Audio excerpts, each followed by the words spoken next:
primero que miro en una guitarra para ver la calidad que tiene en la construcción, si voy a comprarla, es el ángulo del mango y que esté recta.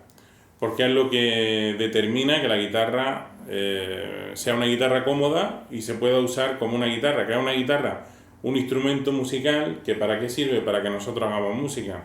Si la guitarra es incómoda, si la guitarra está dura, si la guitarra está con demasiada luz, no vencida, sino que está fabricada con demasiada luz, como hacen muchísimos guitarreros, fabricarla con demasiada luz, porque es más fácil fabricar con luz y tener margen para que la guitarra no cerdee, que seas capaz de que no cerdee poniéndola recta. Entonces, claro, cuando ellos hacen eso está muy bien, pero ellos se quitan un problema que le trasladan a la persona que le han vendido la guitarra, y entonces esta persona ahora tiene que sufrir que esa guitarra está dura porque el mango tiene demasiado arco. ¿Por qué está dura? Pues porque si está muy levantada de aquí, conforme más te alejas de la cuerda hay más distancia, entonces es mucho más difícil tocar y no sirve, en mi opinión, me da igual cómo suene, no sirve como instrumento musical, no sirve para tocarlo. La segunda cosa que me fijo es en el lijado de, de la madera, como se ha hecho. Hay guitarreros que ponen el puente antes, hay otros que lo ponen después, y dice mucho de la finura del guitarrero, de cómo busca las zonas de vibración. Al comprobar eso, compruebas la luz en estos puntos, cómo está hecha, y aquí, si la tapa está arqueada entera, si está arqueada solamente la parte del puente, si está arqueada en la parte de arriba también. Esto es una cosa que introdujo, o que uno de los seguro que no lo introdujo, que otro lo hizo antes, ¿no? Pero uno de los que más lo expuso y que tenemos más ejemplos son las guitarras del José Ramírez I, que le hizo un super arco. Hay guitarras que tienen un super arco, por eso digo que es las que lo exponen más. Igual exactamente en el fondo hay que ver cómo está hecha, cómo está dada esa curva, porque eso no es una cosa, es una cosa que queda oculta, pero que se ve al hacer la guitarra. Y luego, por supuesto, el sonido y cómo se siente la guitarra al tocarla en la mano derecha. En la mano izquierda, si la luz está bien, se va a sentir bien, y en la mano derecha, si la luz está bien, eso contribuye a que la guitarra no tenga una tensión alta, y si el puente está en relación con la altura que tiene, la guitarra debe estar cómoda. Entra el sonido, que entre las cuerdas no haya diferencia de sonido, de potencia, de calidad entre una a otra, que es una cosa común, que llega de repente en la segunda cuerda, pasas de aquí a aquí, y aquí la guitarra baja, o en la primera aquí.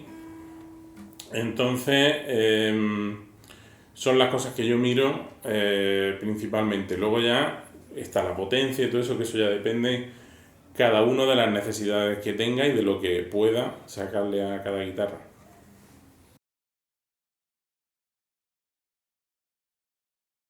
Bueno, he tenido varias épocas, como todo, varias épocas en el que tú empiezas tocando una guitarra normal y luego de repente, pues, cada vez vas mejorando más, tus padres te compran otra, luego ya tú puedes empezar a comprar otra y al final tú compras demasiadas, ¿no? Y bueno, he tenido guitarras que... Yo he tocado guitarra principalmente de Rafael Moreno durante muchos años, hay muchos vídeos míos de conciertos de Aranjuez con ella y discos. Luego Antonio Marín y Pepe Romero. Son las guitarras, Pepe Romero Jr., son las guitarras que yo he tocado más.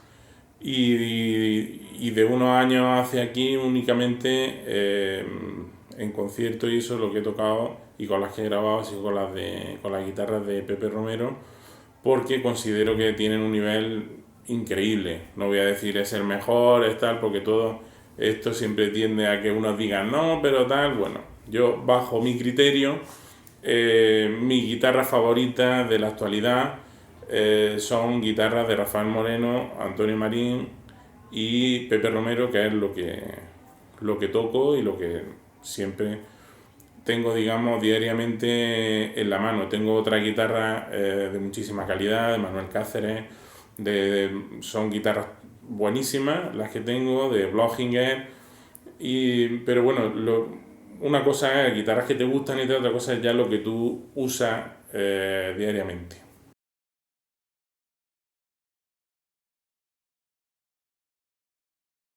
Bueno, no es lo mismo una guitarra, cuando vas a comprar una guitarra histórica, que una guitarra que vas a usar como herramienta de trabajo, como instrumento pues, para estudiar, para dar conciertos. Si lo que vas es a ver una guitarra con la que tienes que pasar muchas horas y que tiene que ser tu herramienta de trabajo, yo lo primero que miro antes de nada es que el ángulo del mango esté completamente recto y que la guitarra sea cómoda, que el mango, yo por las características de mi mano necesito un mango grande, pero sobre todo que el mango esté recto, porque si la guitarra está curvada o está hecha como como lo hacen algunos de los guitarreros de por sí, con demasiada luz, para mí ya la guitarra me da igual cómo suene, porque si una guitarra es una herramienta de trabajo, tienes que poder aguantar con ella unas horas tocando sin que te afecte a, a tu mano y que no te produzca dolor, inflamación y demás. Luego ya viene el sonido y viene lo que hay que ver en una guitarra, sobre todo es, por supuesto, la calidad. Vamos bajando peldaños, ¿no? Si ya la guitarra funciona desde el punto de vista que te ayuda y que puedes con ella estudiar, pues ya vamos a ver si nos gusta la calidad que da el sonido, si esa calidad que da el sonido, que la guitarra tenga por todos los registros una homogeneidad, que no cambie de una cuerda a otra y haya una cuerda más débil, que es muy común, una cuerda más débil o una zona de una cuerda más débil que otra. Entonces, que esa calidad sea igual prácticamente en todo el diapasón, calidad en cuanto al sonido, quiero decir, porque la otra calidad, la del sentimiento de la mano, esa es lo que hemos comentado antes. Y luego ya tenemos que ver la potencia de la guitarra y características pues como los armónicos y cosas que ya son muy personales. No es lo mismo una guitarra que yo puedo necesitar para dar un concierto con orquesta sin amplificar que una persona que estudia en su casa. No necesito yo la misma potencia que necesita él, ni él le saca el mismo sonido a la guitarra que le saco yo. Entonces ahí ya entra mucho cada uno lo que es capaz de percibir, porque depende de cómo toques, eres capaz de percibir o no. Todo el mundo no es capaz, por mucho dinero que tengas, seas coleccionista o tal, tú no vas a percibir más que uno que sepa sacarle a la guitarra todo el sonido que tiene. Entonces es como si tienes un coche normal y lo llevas tú y luego se lo das a Fernando Alonso. Pues Fernando Alonso lleva el coche hasta el extremo justo antes de matarse con él, ¿no? Le saca todo lo que tiene al coche. Tú no sabías que ese coche tiene tanto dentro, por mucho que sea tuyo y que tú lo hayas tenido 20 años. Pues con una guitarra es exactamente igual, de una forma mucho más sutil y mucho más distinta en cuanto a percepción y demás. Luego hay otra cosa que tenemos que ver, por supuesto, que es la calidad de la madera. Esto en una guitarra nueva, en una guitarra que vas a comprar actual, es mucho más importante que en una guitarra de colección, que una guitarra histórica. Hoy en día se usan maderas muy distintas, pero también de muy buena calidad. También es cierto que hay muy pocos guitarreros que mantienen maderas que tengan un secado natural, porque es carísima la madera y porque el que tenga ese secado natural quiere decir que la han tenido almacenada muchos años, entonces tienen que ir, a la vez que van haciendo las guitarras que venden, tienen que ir invirtiendo mucha más cantidad de madera de la que tienen para que nunca se les acabe. Esto en guitarreros que llevan muchos años con trayectoria, con éxito, pues lo hacen y es mucho más fácil. En guitarreros jóvenes pues es muy difícil y tienen que ayudarse un poco cuando necesitan una buena madera, pues de estos guitarreros más establecidos que les pueden ayudar y servirles de esas maderas, ¿no?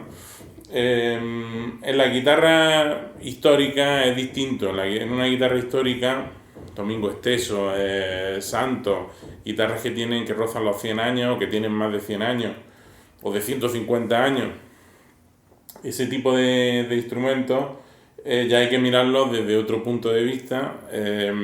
Normalmente las guitarras de Santos, Barbero, Domingo Esteso se mantienen no bien, sino mejor que el 99% o el 90% de las guitarras que se hacen hoy día. No se ha superado, en mi opinión, lo que ellos hacían ni la estabilidad del instrumento que ellos hacían. Hoy se tienen otra idea y otra cosa y se creen que por haber nacido ahora pues ya se ha superado lo que se había hecho antes, y es todo lo contrario, ¿no? Ellos con muy poco fueron capaces, con muy pocas herramientas, con muy poca madera, en una época de posguerra, de miseria, en que las guitarras no valían dinero, ellos fueron capaces de crear instrumentos de un nivel que hoy en día pues prácticamente lo hace muy poca gente, y los que lo hacen porque los respetan y comprenden lo que han hecho a ellos y son capaces de ponerlo en un instrumento nuevo.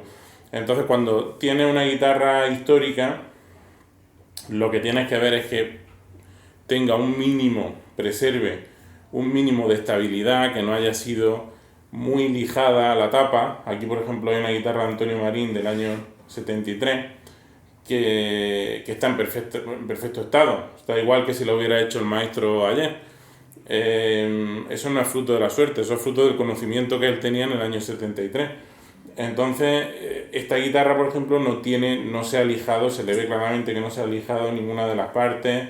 El diapasón está original, está completamente recto.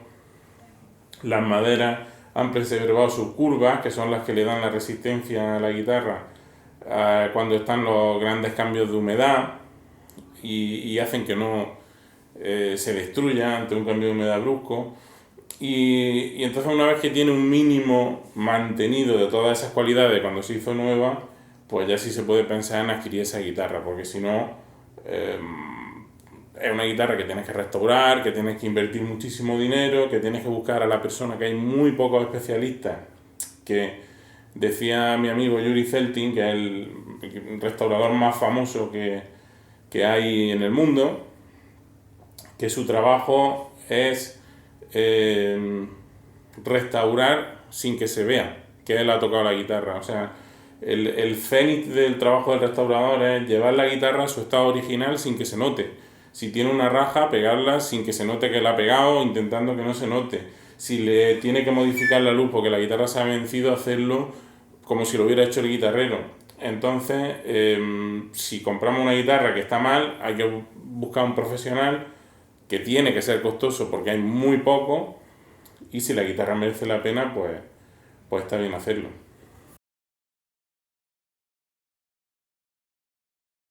Guitarra histórica he probado todo.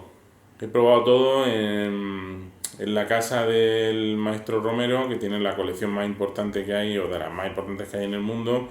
He probado todo he tenido la oportunidad de probarlas durante muchísimo tiempo. Hauser primero, segundo, tercero, Domingo Esteso, Santos Hernández, de todas ellas varias unidades, no solamente una. Miguel Rodríguez, que ha sido para mí de los históricos el número uno, junto a Santos Hernández. He tenido la oportunidad de probarlo todo.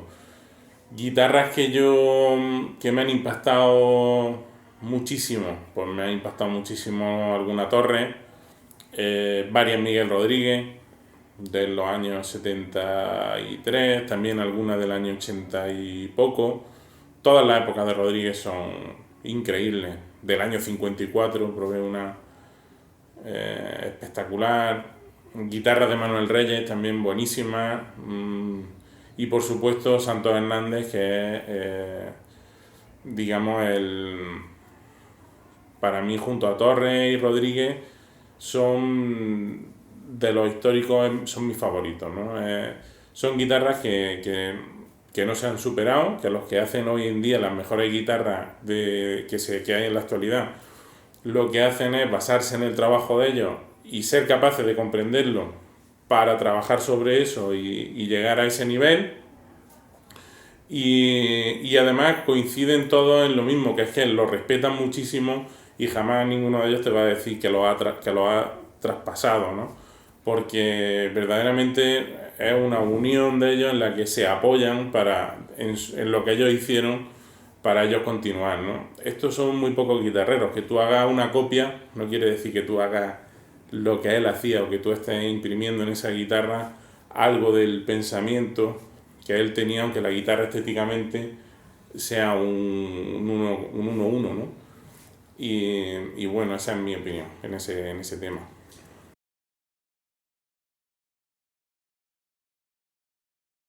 Bueno, para mí hay varios nombres que son claves. Por supuesto, Giuliani, Sor, ya más moderno, yo creo que Llobet, Tárrega, por supuesto, es el romántico, el que digo yo, el Chopin que de español. Eh, y además el que hizo una cantidad de música bastante grande que ha calado luego muchísimos años después cuando él falleció en 1909, que entonces no había nada de todas las tonterías y facilidades que tenemos hoy día, ¿no? Luego, la figura clave de la guitarra del siglo XX quizás no es guitarrista, es Joaquín Rodrigo, y Joaquín Rodrigo quizás es el que más ha hecho por la guitarra de todos los que han tenido relación con la guitarra, compositores y guitarristas. Una de las cosas que hizo Joaquín Rodrigo muy bien es mostrar quiénes son los mejores guitarristas quiénes han sido los mejores guitarristas hasta nuestros días. Lo mostró con Andrés Segovia en la Fantasía por un gentilhombre, que a Segovia, yo además nací en Linares, pues vivió todo eso de pequeño, y Segovia fue algunos dicen que rescató. Segovia no rescató la guitarra de ningún sitio. Segovia lo que hizo fue algo mucho más importante, que es usar todas las modernidades que estaban surgiendo en su época, los aviones, las radios, toda esa tecnología, usarla para trabajar muy duro y llevar la guitarra haciendo muchos kilómetros pues a todos los rincones que pudo. Entonces esa difusión fue el primero quizá que tuvo la oportunidad de hacerla, y además tocando pues de maravilla, comprometiendo a compositores para que escribieran y todo eso que lo sabemos todos, ¿no? Y luego hay una familia, que es la familia Romero, que es la que continúa en eso ya a una exposición brutal, y además con 4 integrantes que cada uno hacía su papel. Y por supuesto hay uno en especial, que es Pepe Romero, que para mí es el mejor guitarrista probablemente de la historia, de lo que conocemos, de lo que hemos escuchado, de lo que tenemos registrado. Uno de los virtuosos que ha llevado el virtuosismo a mayor nivel en cualquier instrumento. Eso no solo lo he dicho yo, lo ha dicho Joaquín Rodrigo, lo ha dicho muchísima gente, porque está meridiano, ¿no? La superioridad, ¿no? La facilidad, porque además él lo hace de una manera totalmente natural. Y la característica que destacaría en él, por supuesto, la musicalidad, que es sublime, es lo primero, pero sobre todo una cosa que falta hoy día en la inmensa mayoría de los guitarristas, que es la búsqueda de la belleza del sonido.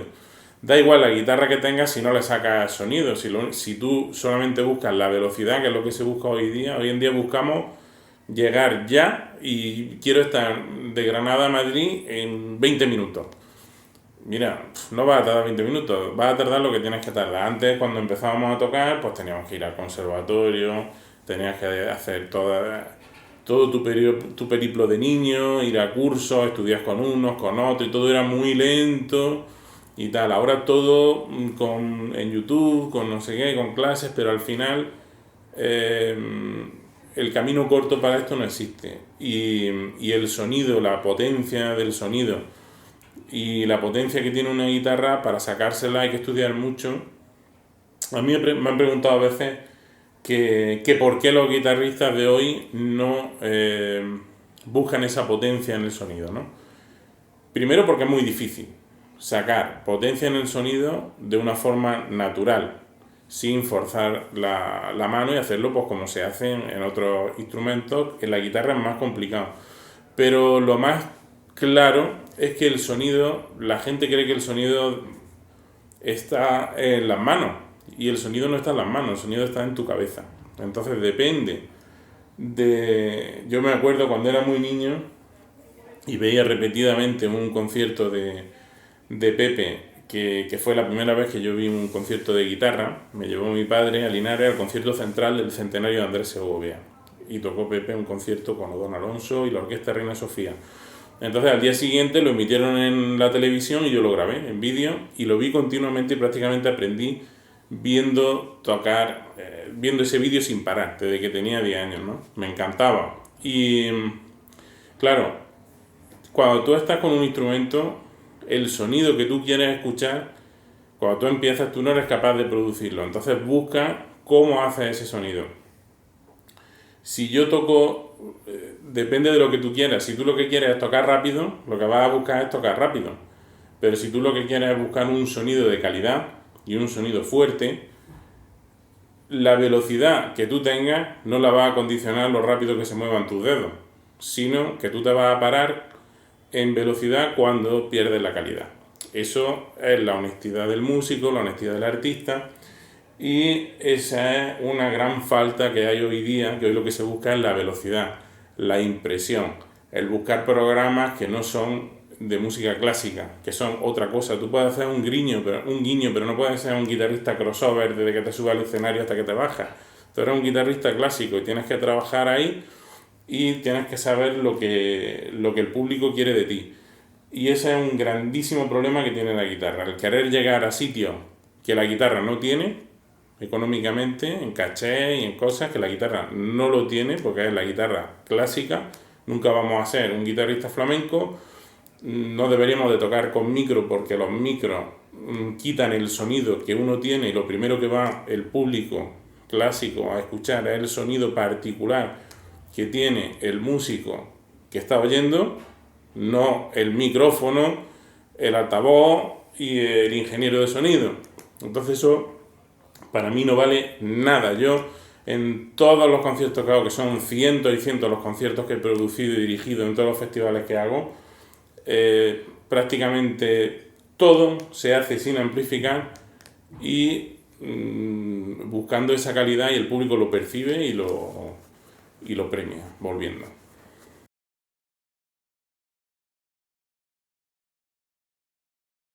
Bueno, el Festival de Granada, yo dirijo una fundación, presido una fundación que se llama European Guitar Foundation, que creé en 2015 y está hecha para hacer eventos en torno a la guitarra, para darle difusión a la guitarra, y sobre todo porque yo en mi etapa de concertista he visto que los festivales de guitarra en su gran mayoría tenían un enorme problema, que es que están hechos por guitarristas, que eso debería estar bien, ¿no?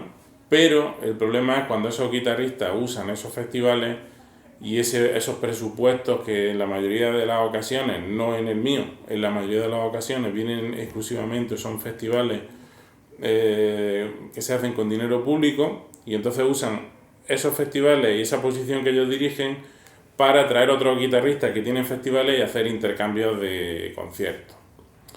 Esto puede sonar, bueno, pues no hay ningún problema. Sí hay un problema. Hay un problema en el que si yo soy un programador y quiero hacer una cosa de calidad, no le puedo pedir al público que se siente a escuchar algo que yo no soy capaz de soportar. Y mucho menos, o que a mí no me gusta, ¿no? Y mucho menos que pague una entrada.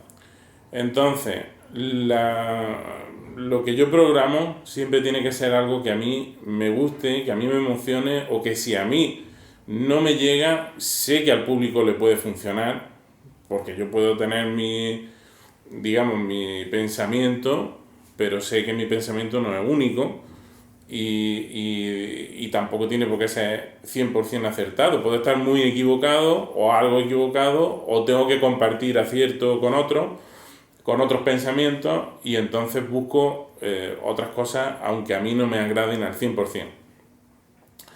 El Festival de la Guitarra nace con una unión con la California State University, que son el patrocinador principal es el Ayuntamiento de Granada, pero ellos son, digamos, nuestro apoyo principal internacional. y rápidamente yo diría que a partir del tercer festival, que es cuando en el segundo ya vinieron los Ángeles Guitar Quartet, ya en el tercero hicimos el homenaje a Rodrigo con Juanjo Mena, con tal, ya el festival se consolida como uno de los más grandes y de los más fuertes del mundo. Hoy día no voy a decir que es el mejor porque no se puede decir así, está feo, pero creo que hay pocos que lo igualen. El año pasado cumplía el maestro Antonio Marín 90 años y creo que es la persona, no solo en la guitarra, sino en la cultura de Granada, una de las personas que más ha aportado y que más va a aportar en el futuro a la cultura de Granada. ¿Por qué? Porque Antonio Marín, por su larguísima carrera, ha hecho una cantidad de guitarra enorme y esa cantidad de guitarra va a perdurar en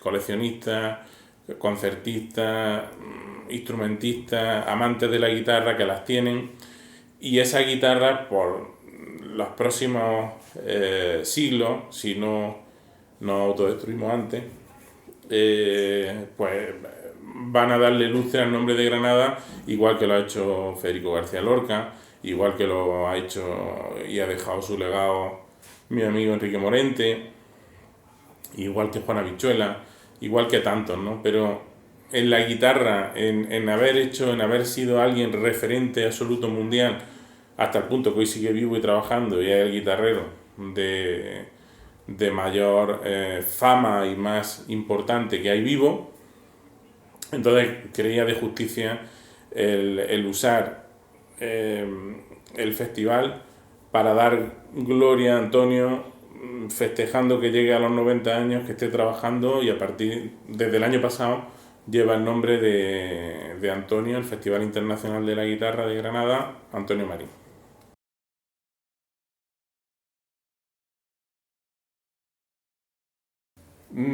Cuerdas, no me gustan nada las cuerdas de carbono. ¿Por qué? Pues porque son finas,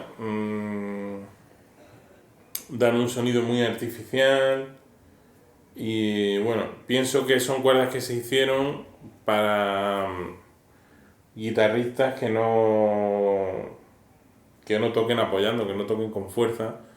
Entonces una cuerda que si la tiras, que si le tiras suavemente, pues ya da un sonido. Si la exprime, se ahoga, no tira, ¿no? Luego las cuerdas de nylon normal, pues funcionan muy bien. A mí me gustan particularmente las cuerdas de nylon, pero rectificadas. ¿El rectificado qué es? Pues que le pasan, una vez que ya está la cuerda, pues como una cuerda de nylon normal pulida, le pasan con una piedra especial, le dan unas pasadas y entonces le rectifican, digamos, el acabado a un tacto más rugoso. ¿A qué se parece esto? Bueno, pues esto se parece un poco al tacto y al sonido que daban las cuerdas de tripa que había antiguamente. ¿Qué problema tienen? Que si tú no tienes la uña corta y tienes una uña demasiado larga, esta guitarra, por ejemplo, tiene estas cuerdas. Si tú tienes la uña demasiado larga y tocas de esta manera,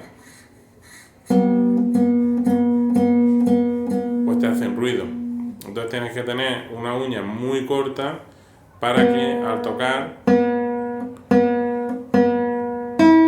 puedas sacarle el sonido sin ningún tipo de ruido. Si consigues eso, no las cambias porque tienen una cantidad de timbre, de dinámica, de potencia, de calidad que no la tiene ni la nylon normal ni la de carbono.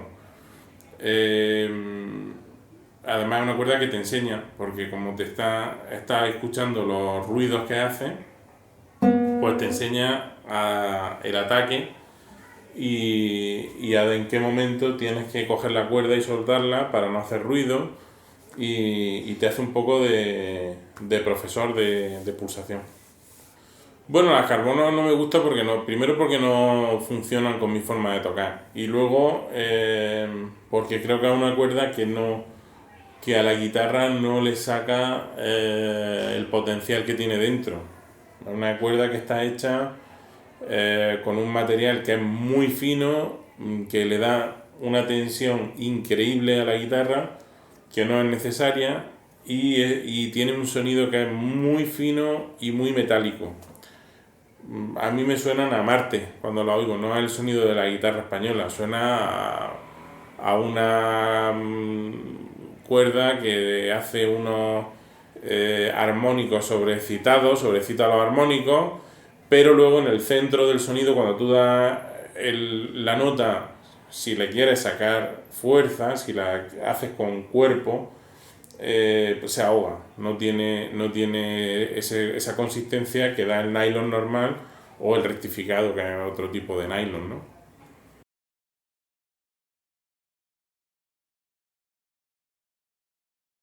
Bueno, el concurso nació, la primera edición fue en 2017, solamente dejamos de hacerlo en la pandemia en 2020 porque era imposible viajar y venían concursantes del mundo entero. Y fue una idea que tuve de poder, de tener un concurso que defendiera la guitarra tradicional española, la forma de construir que se hace en España frente a tantas cosas que se inventan hoy, tratando de llegar a sitios que se ha llegado toda la vida trabajando y con lentitud y aprendiendo. Pues ahora se inventa el nombre, la doble tapa, la no sé qué, el carbono, todo este tipo de cosas, para que la guitarra suene fuerte y suene mucho más fuerte y tal. Me parece muy bien, pero no suena la guitarra española. Entonces la guitarra es la guitarra española y el sonido que tiene es el sonido que tenía Segovia, el sonido que tenía Pepe Romero, que tiene Pepe Romero, el sonido que tiene Ángel Romero, el sonido que tenía Carlevaro, que inventó también otra guitarra, el sonido que tenía Cacho Tirao, un sonido de guitarra. Sin embargo, el sonido que se busca con esa guitarra es un sonido potente. Las guitarras no tienen personalidad, en mi opinión, entonces buscaba el forzar a todos estos guitarreros, el hacer un premio competitivo con unos premios tan importantes como es los de los premios de Guitar Salón, toda esta historia, ¿no? De Bisenu, todo esto que creo alrededor, las cuerdas de Pepe Romero, en fin, todo esto, que motive a que esos guitarreros que tienen nombre, que han venido guitarreros con muchísimo nombre, que no les hacía falta venir, a intentar conseguir el premio y, entre comillas, hemos forzado o hemos hecho que algunos de ellos que no hacían la guitarra tradicional la hayan hecho para poder venir al concurso y con eso pues tratamos de preservar la forma de construir tradicional española. ¿Por qué lleva el nombre de Antonio Marín? Porque es el guitarrero, por supuesto, más importante que ha dado Granada, uno de los más importantes de España, de la historia, del mundo de la guitarra. Y bueno, el éxito es brutal. Son no sé cuántos cientos de guitarreros han venido del mundo entero, pero hemos tenido años de 27, 28 guitarreros viniendo de Australia, Japón, China, Corea, o sea, de Estados Unidos, del mundo entero. Y la importancia principal que tiene el concurso, aparte del nombre y los premios, y que se haga en Granada y que sea la fundación, la European Guitar Foundation, la que esté detrás, es el jurado, el prestigio que tiene el jurado que hay, en el que tú también estás, Alberto, todos estos años, es lo más importante porque es lo que le da rigor a un concurso. Si yo hago un concurso y pongo a mi primo, a mi hermana, a mi amigo en el jurado, pues entonces claro, al final en el concurso va a salir lo que yo diga, ¿no? Pero si en el concurso pongo a uno de los mejores guitarreros de Alemania, por supuesto de los mejores guitarreros del mundo, a Edmund Blochinger, si pongo a Manuel Cáceres, uno de los números uno de España, si pongo a Pepe Marín, uno de los mejores guitarreros del mundo, que es además el colaborador de José Marín Plazuelo, el colaborador de Antonio Marín de 40 y tantos, 50 años, no sé cuántos años lleva ya. Si pongo a David Cole, el presidente de Guitar Salón, si está también Yuri Zeltin, el restaurador y el guitarrero más importante vivo, considerado vivo, ¿no? De todas rescató la Wonderful, todas estas historias, ¿no? Pues claro, el premio que va a ser, por lo que ellos digan, ¿no? Y es un jurado de una entidad y de una potencia brutal, que hace pues que tenga el concurso esta trascendencia y que todos los años recibamos. El año pasado no sé si fueron 24 guitarras del mundo entero. Y bueno, es una cosa muy complicada, hay que estar muy fino para no fallar, pero creo que es muy bonito y que le está cambiando la vida a mucha gente, no solo a los que ganan, sino a otros que vienen, a lo mejor ni siquiera pasan a la final, pero hay una tienda, el Guitar Salón o tú mismo, o que se fijan en él y a partir de ahí empieza una relación. Le ha pasado a mucho y le ha cambiado la vida y entonces pues aparte de ser un gran evento, pues es bonito verlo, que sirve para cambiarle la vida profesional y económicamente a muchos de los que vienen.